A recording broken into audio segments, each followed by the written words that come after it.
नमस्कार। कार्यक्रम सीधा कुरा जनतासँग हेर्नको निमित्त न्यूज 24 टेलिभिजन हेरेर बस्नुभएका सम्पूर्ण दर्शक महानुभावहरूलाई स्वागत छ। म वीरेन्द्र जैरू।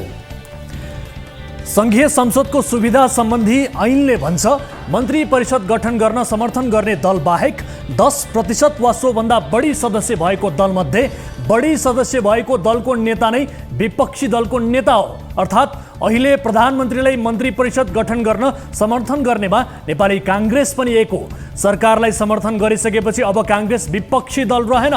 तर लालचको हद कतिसम्म भने सरकारलाई समर्थन गरिसकेपछि पनि नेपाली काङ्ग्रेसले संसद सचिवालयलाई पत्र लेखेर प्रतिपक्षी दलले पाउने सेवा सुविधा मागेको छ। तर पत्रको जवाफमा सचिवालयले विश्वासको मत दिनेलाई विपक्षी दलको सुविधा दिन नसकिने घुमाउरो जवाब दिएको छ।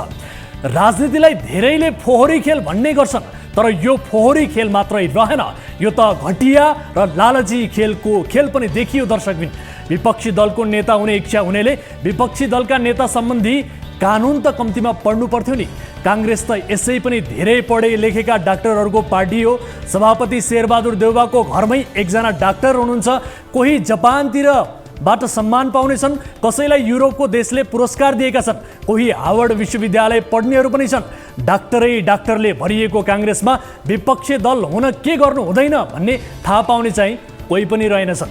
काङ्ग्रेसमा सरकारलाई विश्वासको मत दिने कि नदिने भन्ने निर्णय गर्नु अघि नेताहरू विदेश दौडाहामा लाग्छन्। तर काङ्ग्रेसमा डाक्टर शेखर कोइराला पक्षले सरकारलाई विश्वासको मत दिइसकेपछि भन्यो हामीले गल्ती पो गरेछौँ। काङ्ग्रेसको आफ्नै बुद्धिले सरकारलाई विश्वासको मत दिएको हो भने डाक्टरहरूको बथानप्रति हार्दिक दयाञ्जली।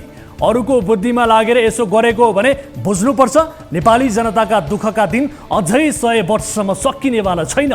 मुखैमा आइसकेको सत्ताको बागडोर काङ्ग्रेसले एकाएक गुमायो। यस्तो असह्य पीडा खप्न नसकेर काङ्ग्रेस छटपटाउँदै देश विदेश भौतारियो।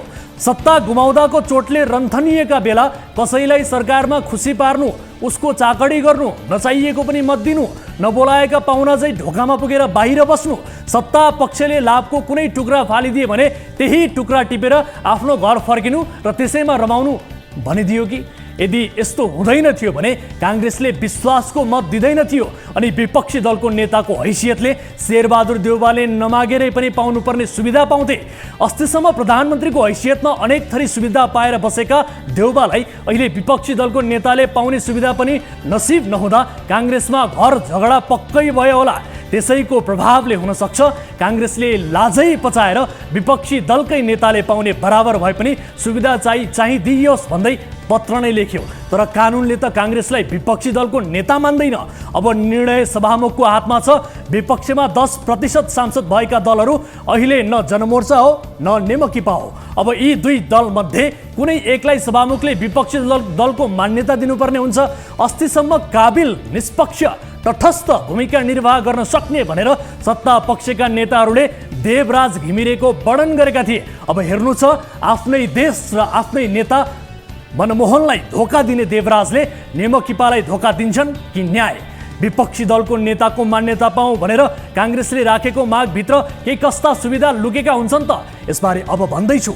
प्रमुख प्रतिपक्षी दलको नेताले पारिश्रमिक बाहेक विशेष भत्ता, बैठक भत्ता, सञ्चार सुविधा अन्तर्गत टेलिफोन, इन्टरनेट र पत्र पत्रिकाका लागि मासिक रकम पाउँछन्। त्यस्तै आवास सुविधा भनेर घर भए पनि 25,608 रुपैयाँ, फर्निचर खरिद गर्न रकम, निजी सचिवालयको बन्दोबस्तका लागि खर्च, सुरक्षाकर्मी बस्ने घर, सवारी साधनमा इन्धन सुविधा, मोबिल, बिजुली, धारा, दैनिक भ्रमण खर्च पनि पाउँछन्। यात्रा गर्दाको बिमा शुल्क पनि संसद सचिवालय नै तिर्दिन्छ। दर्शकबिन, यति मात्र होइन, विपक्षी दलको नेतालाई स्वकीय सचिव, कम्प्युटर अपरेटर, कार्यालय सहयोगी, चालक, सैनिक, प्रहरी, बिल्लादार गार्ड, अङ्गरक्षक पनि दिइन्छ।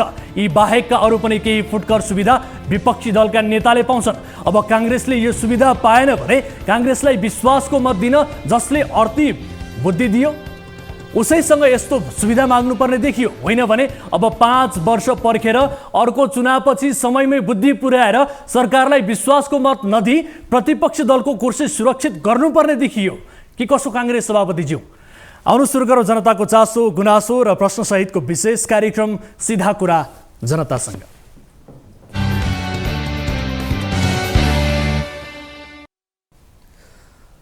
स्वागत छ दर्शक महानुभावहरू। कार्यक्रम सीधा कुरा जनतासँगको नयाँ श्रृङ्खलामा उपस्थित भइसकेका छौँ।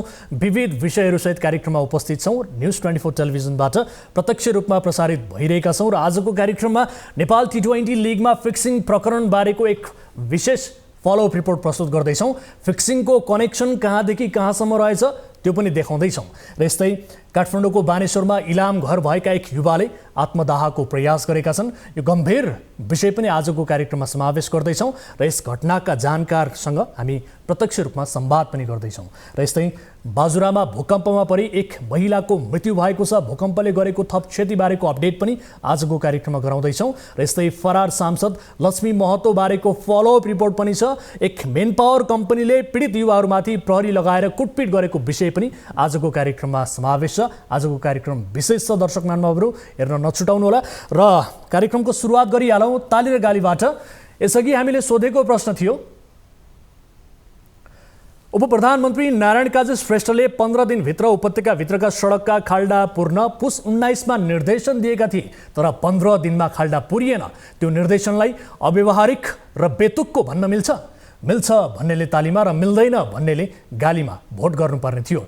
जसअनुसार 68.10% तालीमा र 31.90% गालीमा मत जाहेर गर्नुभएको छ। अर्थात् उपप्रधानमन्त्री श्रेष्ठको निर्देशनलाई अव्यावहारिक र बेतुकको भन्न मिल्छ भन्नेमा बढी मत परेको छ। तालीमा दर्शकहरूले 68.10% मत व्यक्त गर्नुभएको छ।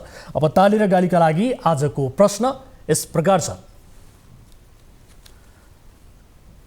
वाम लोकतान्त्रिक गठबन्धनको बलमा चुनाव जितेका रामचन्द्र पौडेलले अहिले राष्ट्रिय सहमतिको प्रस्ताव अघि सार्नुलाई बेतुक र बेमौसमी भन्न सकिन्छ? सकिन्छ भन्नेले तालीमा र सकिँदैन भन्नेले गालीमा भोट गर्नुहोला। हाम्रो पात्रको एप्लिकेसनमा गएर ताली र गालीका लागि भोट गर्न सक्नुहुनेछ र भोटिङ सुरु हुन्छ। अब आजको पहिलो अनि महत्त्वपूर्ण विषय, संसदमा नेकपा एमालेका सांसद गोकुल बास्कोटाले भनेका थिए नेपाल क्रिकेट सङ्घ क्यानलाई त्यहाँका अध्यक्ष चतुरबहादुर चन्दले ध्वस्त पारिसके। क्रिकेटलाई जोगाउने हो भने पहिले चतुरबहादुरलाई क्यानबाट हटाउनुपर्छ। सांसद बास्कोटाको त्यो बोली अहिले आएर नेपाली क्रिकेटलाई गला लाग्यो। यसपटक नेपाल T20 लिगमा म्याच फिक्सिङ र स्पट फिक्सिङ भएको विषय पनि बाहिरियो। केही खेलाडीदेखि कमेन्टेटरले समेत यो कुरा सत्य रहेको दाबी नै गरे। आयोजक समेत सट्टेबाजी गराउने कम्पनीसँग सम्बन्धित पाइयो। यस्तो विवादास्पद कम्पनीलाई लिग आयोजनाको जिम्मेवारी दिनेमा चतुरबहादुर चन्द र उनकै टिम सक्रिय थियो। देशकै बदनाम गर्ने यो प्रकरणमा तत्काल अनुसन्धान थाल्न गृहमन्त्रीले प्रहरीलाई निर्देशन पनि दिए, तर हतार चतुरबहादुर चन्द नेतृत्वको क्यानले विज्ञप्ति निकालेर भन्यो म्याच फिक्सिङको हल्ला निराधार हो, भ्रामक हो। यस्ता भ्रममा कोही पनि नफस्नु होला। म्याच फिक्सिङको प्रमाण भए ल्याएर आफूहरूलाई दिनुहोला।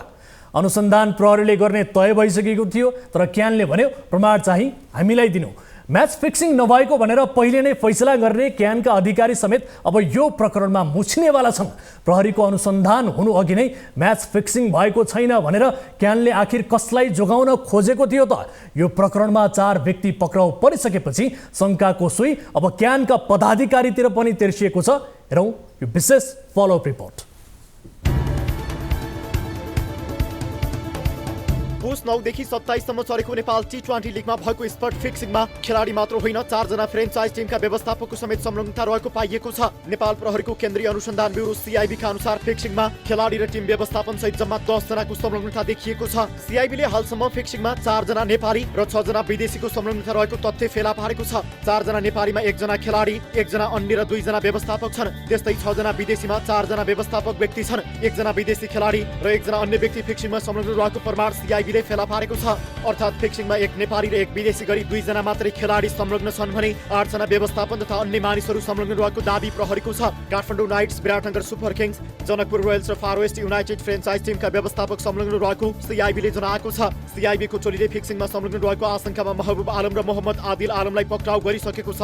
दुवैलाई राष्ट्रिय खेलकुद विकास ऐन अनुसार अनुसन्धानका लागि 5 दिन म्याद थप गरी हिरासतमा राखिएको छ। अन्य 8 जनाको खोजी भइरहेको CIB ले जनाएको छ। केही खेलाडीहरूलाई एप्रोच भएको अवस्था पनि देखियो, केही खेलाडीहरूले एप्रोच भएर डिनाइ गरेको अवस्था पनि देखियो र केही खेलाडीले जसरी एप्रोच भएको छ त्यही अनुसारले नै त्यो गेमहरू चाहिँ सञ्चालन गरेको खेलेको अवस्था देखियो। त्यसले गर्दाखेरि यसमा विभिन्न चिजका बेनिफिट दिने कुराहरू त्यसमा संलग्न भएका विभिन्न टिमसँग सम्बन्धित व्यक्तिहरू अथवा चाहिँ मेडिएटरहरू अथवा खेलाडीहरू भएको अवस्था चाहिँ देखेको। फिक्सरको कनेक्सन भारतीय कम्पनीका मालिक जतिनदेखि महबुब आलमसम्म। क्यानको मुख्य साझेदार 73 स्पोर्ट्सका मालिक भारतीय नागरिक जतिन अहुलियाकै योजना अनुसार स्पट फिक्सिङमा क्रिकेटरहरू संलग्न भएको सिआइबीको दाबी छ। फिक्सिङको विषयले सनसनी मचाउन थालेपछि लिग जारी रहँदा पुस 18 गते क्यानको मुख्य साझेदार जतिन भारत भएका थिए। जतिनसँग अनुसन्धान गर्ने क्रममा प्रहरीले पनि सोधपुछ गर्ने प्रयास गरेको थियो, तर प्रहरीसँग जतिन सम्पर्कमा आउनै चाहेनन्। जतिनकै निर्देशनमा पूर्व राष्ट्रिय खेलाडी महबुब आलमले 2 खेलाडी मार्फत फिक्सिङ गराउन खोजेको विषय प्रहरी अनुसन्धानमा खुलेको छ। सिआइबीका अनुसार लिगमा आबद्ध 1 बलर र 1 ब्याट्सम्यानलाई महबुबले प्रति खेल 6 देखि 10 लाख रुपियाँसम्म दिने प्रस्ताव गरेका थिए। महबुब र 2 खेलाडी बीचको कुराकानीको अडियो रेकर्ड नै सिआइबीको हात लागेको छ। महबुबले प्रस्ताव गरेका 2 खेलाडी मध्ये एक मोहम्मद आदिल आलम थिए, अर्का खेलाडी को थिए भनेर प्रहरीले सार्वजनिक गरेको छैन। महबुब आलम सन् 2008 मा मोजाम्बिक विरुद्धको खेलमा 10 विकेट लिएका कीर्तिमानी खेलाडी हुन्। आलम T20 लिगमा कुनै पनि टिममा आबद्ध थिएनन्, तर उनले बाहिरबाट फिक्सरको भूमिका खेले। प्रहरीका अनुसार आलमले राष्ट्रिय टोलीका खेलाडीहरूलाई एउटा नो बल र एउटा वाइड बल फाल्न प्रस्ताव गरेका थिए। उनले प्रस्ताव गरेका मध्येका जनकपुर रोयल्सबाट खेलेका आदिलले भने पुस 12 गते काठमाडौँ नाइट्स र पुस 14 गते फार वेस्ट युनाइटेड विरुद्ध महबुब आलमको प्रस्ताव कार्यान्वयन गरेका थिए। त्यसमाथि फार वेस्ट युनाइटेड विरुद्ध 6औं ओभरमा फालेको 1 नो बल निकै चर्चामा रहेको थियो। उनले त्यही नो बल फिक्सरको परिणाममा फालेको हुन सक्ने भन्दै शंका मात्रै उब्जिएन, पुरै लिगमा फिक्सिङ भइरहेको शंकालाई थप बल समेत पुर्याएको थियो। शंकापछि जनकपुरले पनि आदिललाई त्यसपछि खेल खेलाएको थिएन। उनले लिगका 8 खेल खेलेका थिए। उनले कम्तीमा 2 खेल फिक्सरकै परिणाममा खेलेको देखिएको प्रहरीको दाबी छ। कुनै पनि खेलाडीलाई फिक्सिङको प्रस्ताव आएमा तत्काल आईसीसीको एन्टी करप्सन युनिटमा जानकारी गराउनु पर्छ, तर आदिलले तत्काल जानकारी गराएनन्। प्रहरीले अनुसन्धान थालेको पत्तो पाउने बित्तिकै आदिलले आफूलाई प्रस्ताव आएको बताएका थिए। यसलाई घटना ढाकछोप गर्न खोजेको रूपमा प्रहरीले बुझेको छ। होइन, एप्रोच गर्ने माध्यम चाहिँ विशेष गरेर एउटा चाहिँ कम्युनिकेसन वान टु वान मिटिङमा पनि भएको अवस्था छ। त्यसपछि विभिन्न टेलिफोन अथवा चाहिँ वाट्सएप मेसेजहरू र अरू मोबाइल मेसेजहरूमा पनि त्यस्ता चिजहरू यस्ता छन् प्रहरीको अनुसन्धानमा खुलेका तथ्यहरू। पूर्व राष्ट्रिय क्रिकेट खेलाडी समेत रहेका महबुब आलमले कम्तीमा 2 जना नेपाली खेलाडीलाई आर्थिक प्रलोभन देखाई स्पट फिक्सिङ गर्ने प्रयास गरेको। नेपाली खेलाडी मोहम्मद आदिल आलमलाई एउटा नो बल र एउटा वाइड बल फाल्नको लागि एप्रोच आएको। उनले खेलेका कम्तीमा 2वटा खेलमा सोही प्रकृतिको खेल खेलेको देखिएको। एक नेपाली खेलाडीलाई नेपाली व्यक्तिले प्रस्ताव गरेको। एक विदेशी खेलाडीलाई खेलको व्यवस्थापन टिमका सदस्यबाट प्रस्ताव आएको। टिम म्यानेजरको निर्देशनमा एक विदेशी खेलाडीले एक सेसनमा निर्धारित रन मात्र बनाई स्पट फिक्सिङ गरेको। विभिन्न व्यवस्थापकको भूमिकामा रहेका केही व्यक्ति, खेलाडीसँग सम्पर्कमा भएका व्यक्ति र खेलमा सहभागी खेलाडीहरू समेत स्पट फिक्सिङमा संलग्न भएको तथ्य आधार फेला परेको। मुख्य प्रायोजनका रूपमा रहेको 1xBet-ले खेलकुदसँग सम्बन्धित समाचारको लागि तथा पूर्वानुमान गर्नको लागि भरपर्दो स्रोत भन्ने दाबी गर्ने गरेको। निकट भविष्यमा क्रिकेट खेलसँग सम्बन्धित पोशाक बजारमा उपलब्ध हुने दाबी गरेको, तर हालसम्म बजारमा बिक्री वितरणको लागि कुनै सामग्री उपलब्ध नभएको। क्यानको दाबी झुठो साबित, ढाकछोप गर्न खोजेको थियो फिक्सिङ प्रकरण। फिक्सिङ प्रकरणमा नेपाल क्रिकेट संघ क्यानको भूमिकामाथि शंका उब्जिएको छ। फिक्सिङ जस्तो गम्भीर मामिला बाहिरिँदा नेपाल क्रिकेटको सर्वोच्च निकाय नेपाल क्रिकेट संघ क्यानले उठेका विषयमा छानबिन गर्नुपर्ने दायित्वबाट पछि हटेर उल्टै यस्तो गम्भीर मामिलालाई ढाकछोप गर्नतिर लाग्यो। क्यानले अदालती फैसला गरे चाहिँ पुस 20 गते एक विज्ञप्ति जारी गरेर फिक्सिङ भएको भन्ने मामिला भ्रमपूर्ण रहेको दाबी गर्यो। यो विज्ञप्ति हेर्नुहोस्। क्यानका अध्यक्ष चतुरबहादुर चन्दले पनि लिगलाई बदनाम गराउने र आईसीसीबाट निलम्बन गराउने सम्मको स्थितिमा नेपाली क्रिकेटलाई पुर्याउन फिक्सिङ भएको भ्रम फैलाइएको बताएका थिए। तर सिआइबीले फिक्सिङमा खेलाडी मात्र होइन 4 फ्रेन्चाइज टिमका व्यवस्थापक संलग्न रहेको दाबी नै गरेपछि क्यानको दाबी भने झुठो साबित भएको छ। अध्यक्ष चन्दको बोली अहिले फेरिएको छ। खेलाडीहरू आर्थिक लोभमा परेर क्रिकेटलाई नै बदनाम गर्ने किसिमले अगाडि बढ्यो भने त्योभन्दा दुर्भाग्य केही पनि होइन। त्यसकारण नेपाल क्रिकेटसँग स्पष्ट धारणा छ, जसले यो अपराध गरेको छ त्यसलाई कुनै पनि हालतमा क्षमा दिनुहुन्न। क्यानले रणनीतिक तथा व्यावसायिक साझेदारको रूपमा 73 स्पोर्ट्सलाई जिम्मा किन लगायो भन्ने गम्भीर प्रश्न उब्जिएको छ। त्यस्तै मुख्य प्रायोजकका रूपमा 1xBet-लाई राखेर प्रतियोगिता गराएकोले पनि क्यानको भूमिका शंकास्पद देखिएको छ। क्यानकै पदाधिकारीहरूको समेत संलग्नता भएकै कारण क्यान सुरुवाती समयमा ढाकछोपमा उत्रिएको आशंका गर्न थालिएको छ।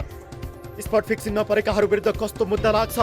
स्पट फिक्सिङ प्रकरणमा मुछिएका बङ्गलादेशका पूर्व कप्तान सकिब अल हसन कारबाहीमा परेका थिए। बङ्गलादेश, श्रीलङ्का र जमैका बीचको त्रिदेशीय सिरिजमा साकिबलाई फिक्सिङको प्रस्ताव आएको थियो। त्यसबेला साकिबले आफूले आएको प्रस्तावबारे एन्टी करप्सन युनिटमा जानकारी गराएनन्। सोही कारण उनलाई राष्ट्रिय टिमबाट 2 वर्ष निषेध र 1 वर्ष निलम्बन गरिएको थियो। पक्राउ परेका व्यक्तिहरूलाई आईसीसी र नेपाल प्रहरीले आफ्नै किसिमले कारबाही गर्नेछ। आईसीसीले क्रिकेटबाट प्रतिबन्ध वा निलम्बन गर्न सक्छ भने सिआइबीले राष्ट्रिय खेलकुद ऐन 2077 को प्रावधान अनुसार 3 वर्ष कैद सजाय र 50,000 जरिवानासम्म गर्न सक्छ।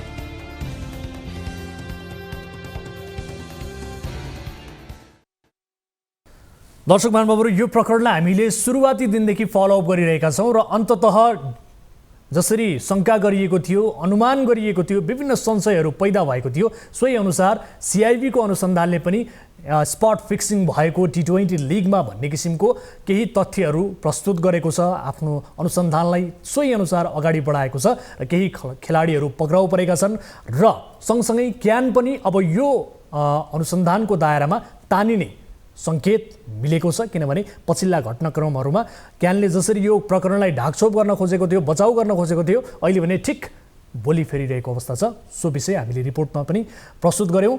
यसअघि विशेष गरी राष्ट्रिय फुटबल टोलीका खेलाडीहरूले पनि यसरी फिक्सिङमा मुछिएपछि उनीहरूलाई राष्ट्र विरुद्धको कसुरमा मुद्दा लगाइएको थियो भने अहिले राष्ट्रिय खेलकुद परिषद ऐन 2077 अनुसार यो फिक्सिङ प्रकरणमा कारबाही अगाडि बढाइने भनेर जानकारी प्राप्त भएको छ। कार्यक्रममा यति बेला पालो भएको छ ब्रेक पछाडि फेरि उपस्थित हुनेछौँ। कतै नजानु होला, विशेष रिपोर्टहरू बाँकी नै छ। यहाँहरू हेरिरहनु भएको छ कार्यक्रम सिधा कुरा जनतासँग मात्र न्युज 24 टेलिभिजनमा।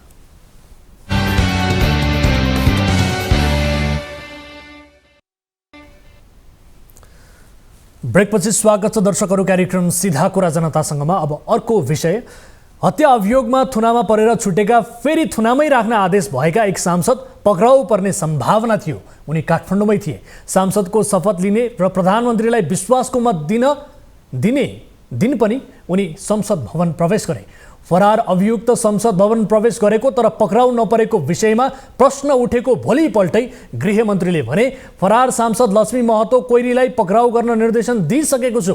गृहमन्त्रीले नै पक्राउ गर्न निर्देशन दिएको खबर सांसद महतोले थाहा नपाउने कुरै भएन। गृहमन्त्रीको त्यो अभिव्यक्तिले महतोलाई भाग्नु भन्ने सङ्केत गर्यो, नभन्दै उनी फरार भए। अहिले फेरि गृह मन्त्रालय आफै भनिरहेको छ प्रहरीले अभियुक्त पक्रेन, हामीलाई प्रहरीले टेरेन। तथ्य के हो त? हेरौँ यो फलोअप रिपोर्ट।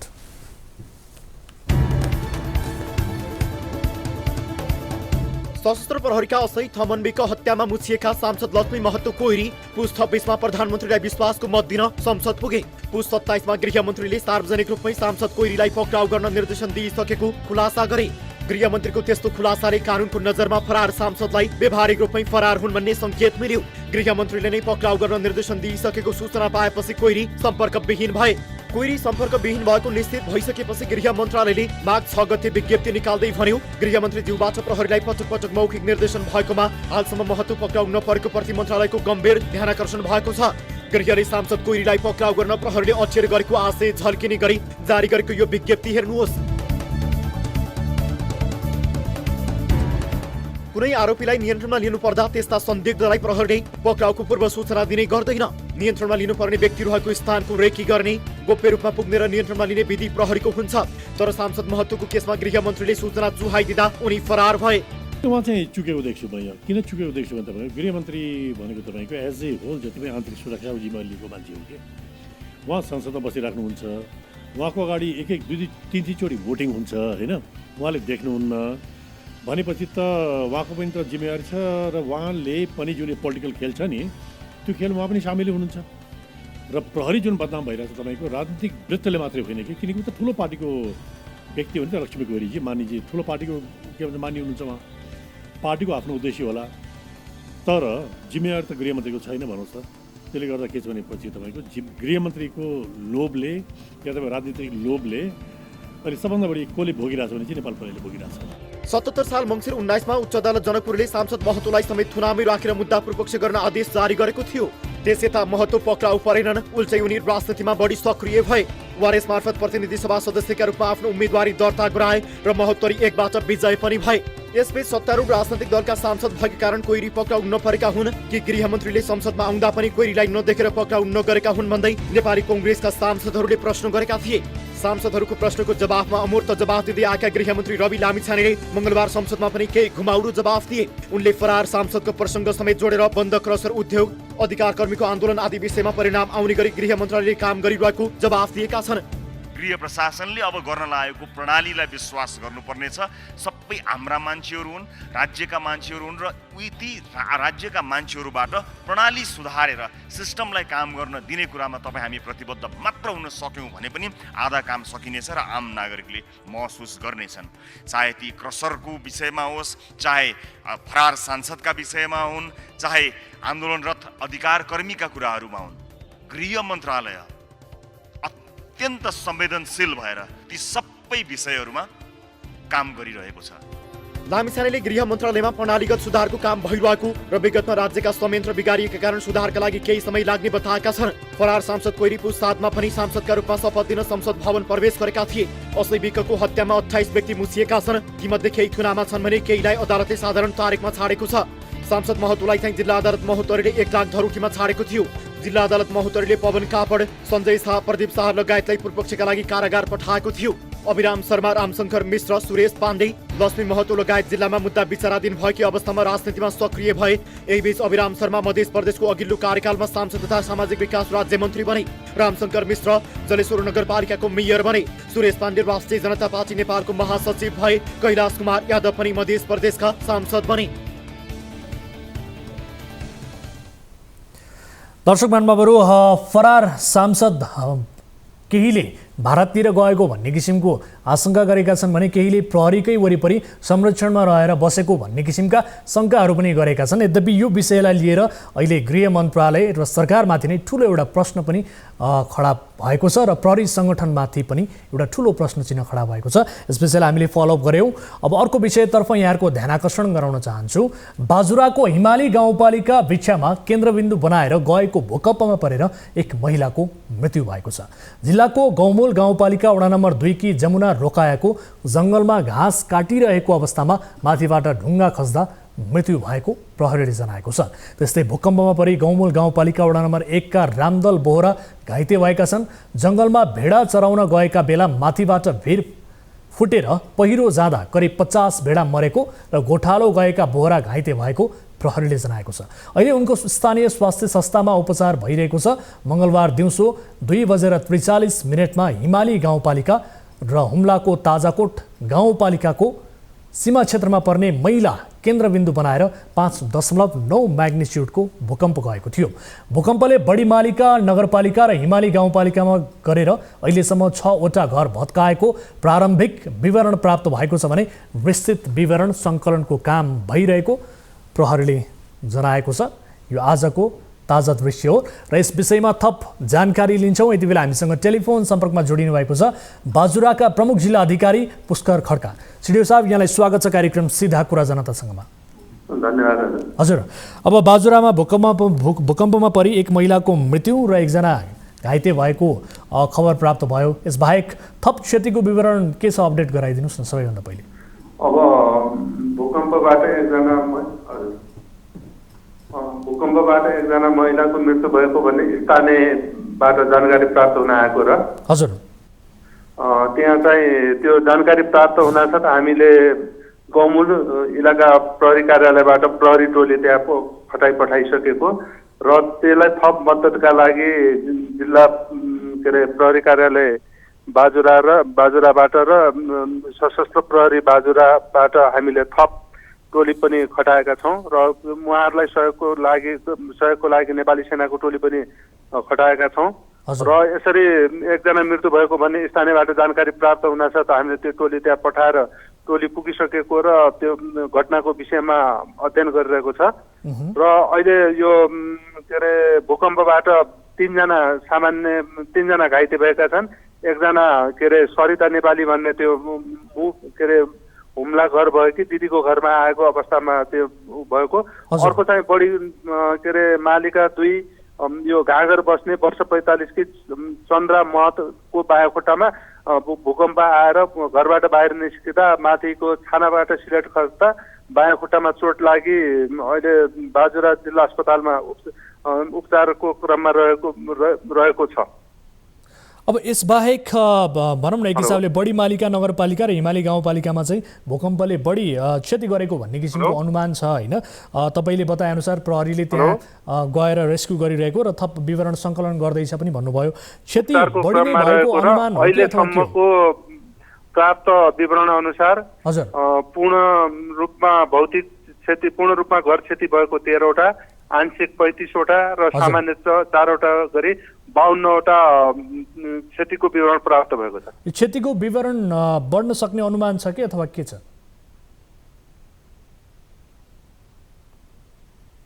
सिडी साहब सुन्दै हुनुहुन्छ? हेलो, सुन्दै हुनुहुन्छ यहाँले? सिडी साहब सुनिरहनु भएको छ? हेलो, यहाँले सुन्दै हुनुहुन्छ मेरो आवाजलाई? दर्शक महानुभावहरू, यति बेला सिडिओ साहबसँगको सम्पर्क विच्छेद भएको छ। खैर, उहाँसँग हामीले यसबारेको अपडेट लियौँ। बाजुरा जिल्लाका प्रमुख जिल्ला अधिकारी हुनुहुन्थ्यो र हामीले जानकारी प्राप्त गरेअनुसार भूकम्प गएपछि स्थानीयहरू त्रसित बनेका छन् र त्रसित भइसके पछाडि आफ्नो घर छोडेर यति बेला त्रिपाल मुनि बसेका छन् भन्ने किसिमको जानकारी प्राप्त भएको छ। अत्यन्त दुःखद घटना हो यो र सुदूरपश्चिमका धेरै अन्य जिल्लाहरूमा पनि भूकम्पको धक्का महसुस भएको भन्ने किसिमको जानकारी प्राप्त भएको छ। सिडिओ साहबसँग केही प्रारम्भिक रूपमा क्षतिको जानकारी लियौँ। अब अर्को विषयतर्फ यहाँको ध्यान आकर्षण गराउन चाहन्छु। नेपालबाट मलेसिया पुगेका 28 नेपाली युवालाई त्यहाँ एक चिनिया एजेन्टले बन्धक नै बनाए। तोकिएको काम नदिएपछि नेपाली कामदारले आवाज उठाएका थिए। त्यस विरुद्ध कम्पनीका एजेन्टले नेपाली कामदारलाई एउटा भवनमा बन्धक बनाए र कुटपिट समेत गरे। यस विषयमा कामदार पठाउने कम्पनी र कामदारले क्वालालम्पुर स्थित नेपाली दूतावासमा उजुरी दिए। त्यस्तो उजुरीपछि यो मामिला बाहिर आयो र प्रधानमन्त्रीको निर्देशनमा केही युवा नेपाल नै फर्किए। उनीहरूलाई मलेसिया पठाउने मेनपावर कम्पनीसँग आफूले बुझाएको रकम फिर्ता माग्न जाँदा मङ्गलबार सो कम्पनीको कार्यालयमा तनाव नै सृजना भयो। हेरौँ यो विशेष रिपोर्ट। नेपाली कामदारलाई मलेसियामा बिचल्ली बनाउने खोजी रिक्वायरमेन्ट सर्भिसेस प्रहरीको कार्यालयमा मङ्गलबार तनाव र झडपको स्थिति उत्पन्न भएको छ।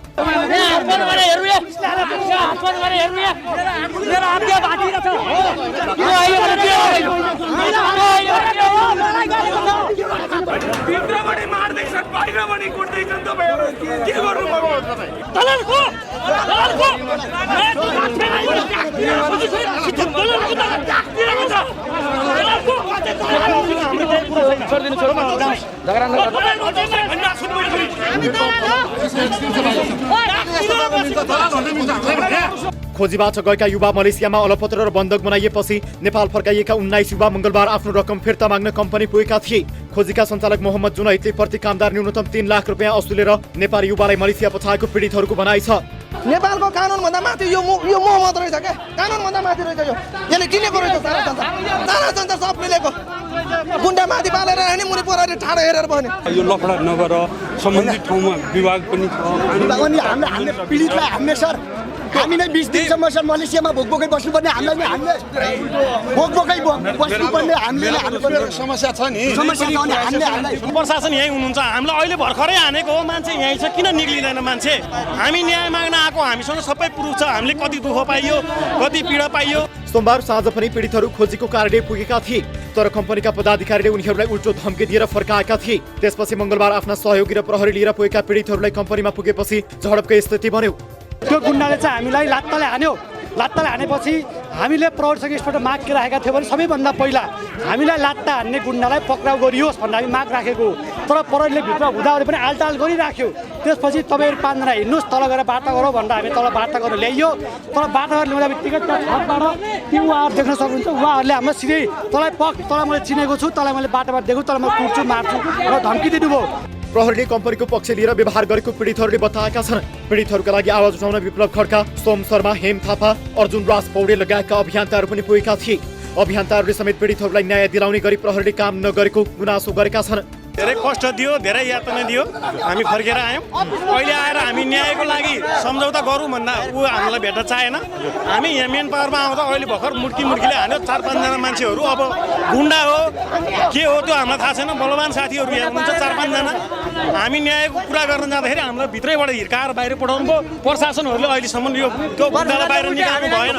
प्रधानमन्त्री पुष्पकमल दाहाल प्रचण्डको निर्देशनमा मलेसियामा बन्धक बनाइएका 28 कामदार मध्ये 19 कामदार मङ्गलबार सानेपास्थित खोजी रिक्वायरमेन्ट सर्भिसेस पुगेका थिए। खोजी रिक्वायरमेन्टले प्रति कामदार कम्तीमा 3 लाख रुपियाँ लिएर मलेसियाको PRS फरेस्ट म्यानेजमेन्ट कम्पनीका लागि उडाएको थियो।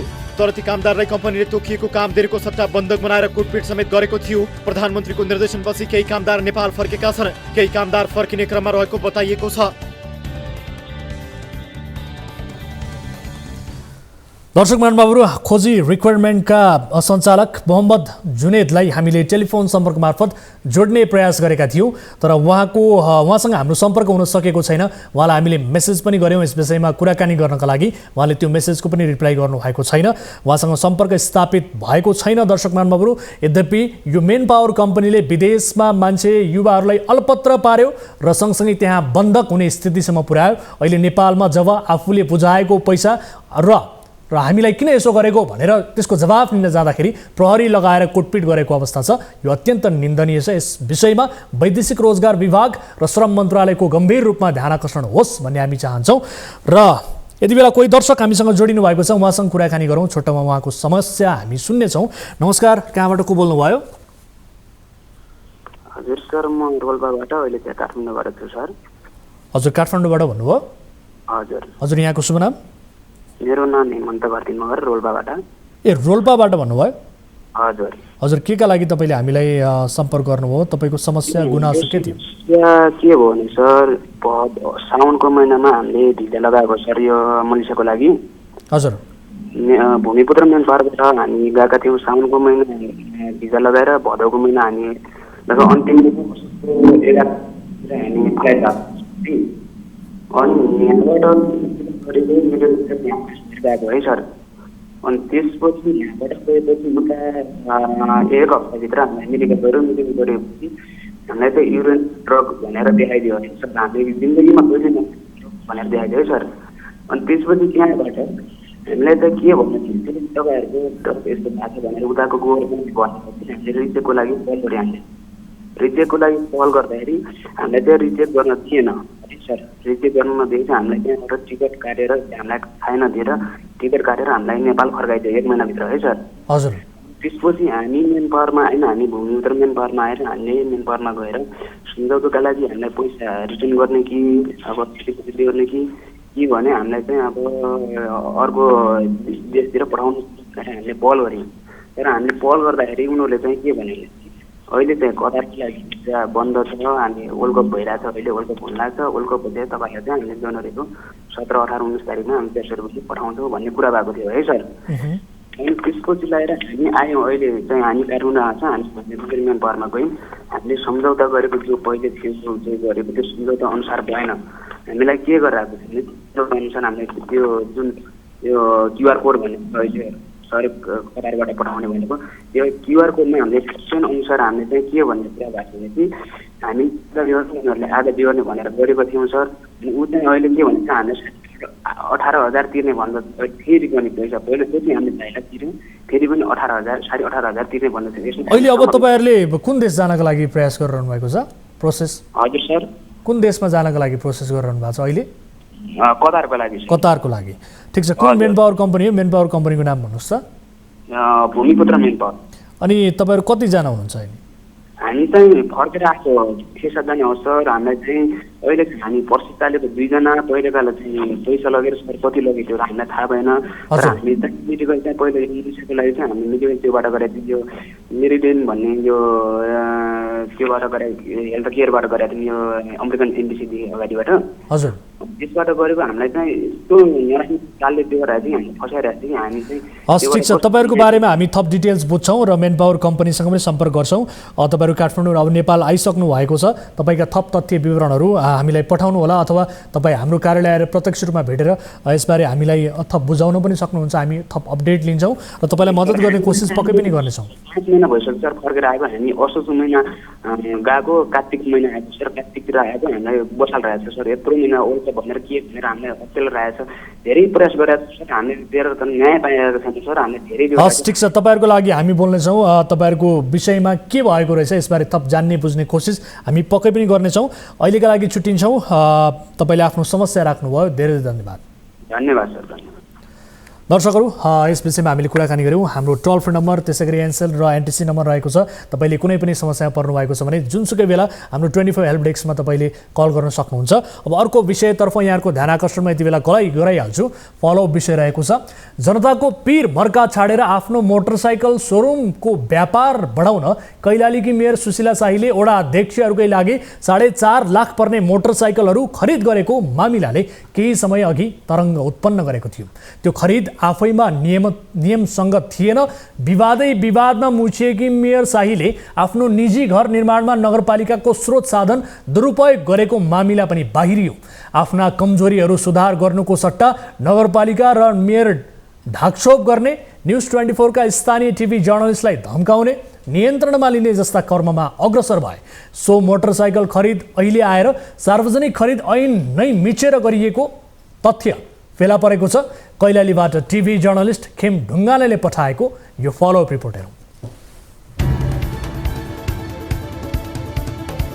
कैलालीको लम्कीचुवा नगरपालिकाले खरिद गरेका महँगा मोटरसाइकल सार्वजनिक खरिद ऐन विपरीत भएको पाइएको छ। नगरपालिकाले केही समय अघि 7 मोटरसाइकल र 2 स्कुटी खरिद गरेको थियो। बिना प्रतिस्पर्धा एउटै फर्मबाट नगरपालिकाले मोटरसाइकल खरिदमा 36 लाख भन्दा बढी रकम खर्च गरेको थियो। सार्वजनिक खरिद नियमावलीले एक आर्थिक वर्षमा एउटै फर्मबाट 9,79,000 भन्दा बढी रकम बराबरको वस्तु तथा परामर्श सेवा खरिद गर्न नमिल्ने भनेर तोकेको छ। तर नियमावलीको धज्जी उडाउँदै लम्कीचुवा नगरपालिकाले मेयरकै सोरुमको व्यापार बढ्ने गरी मोटरसाइकल खरिद गर्यो। सार्वजनिक खरिद नियमावलीको नियम 85 को 1 खमा लेखिएको यो अंश हेर्नुहोस्।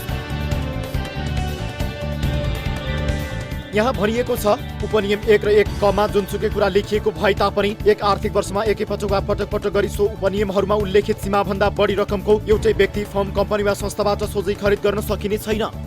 नियमावलीले नै एउटै फर्मबाट 9,79,000 भन्दा बढीको खरिद गर्न नहुने प्रश्न पारेको छ। तर लम्कीचुवा नगरपालिकाकी मेयर सुशीला शाहीले वडा अध्यक्षहरूका लागि भन्दै आफ्नै नाममा रहेको लम्की बजार स्थित यमहा कम्पनीको जीएसएस ट्रेडर्स नामक फर्मबाट 2 स्कुटी र 7 मोटरसाइकल खरिद गरेकी छिन्। 4,40,900 बजार मूल्य रहेका 7 मोटरसाइकल र 2,67,900 मूल्य रहेका 2 स्कुटी खरिद गर्न मेयर शाहीले ठाडो निर्देशन दिएकी थिइन्। यति मात्रै होइन, 1 लाख भन्दा माथिको कुनै पनि कारोबार गर्नुपर्दा नगरपालिकामा सम्बन्धित फर्म वा कम्पनी सूचीकृत हुनै पर्छ।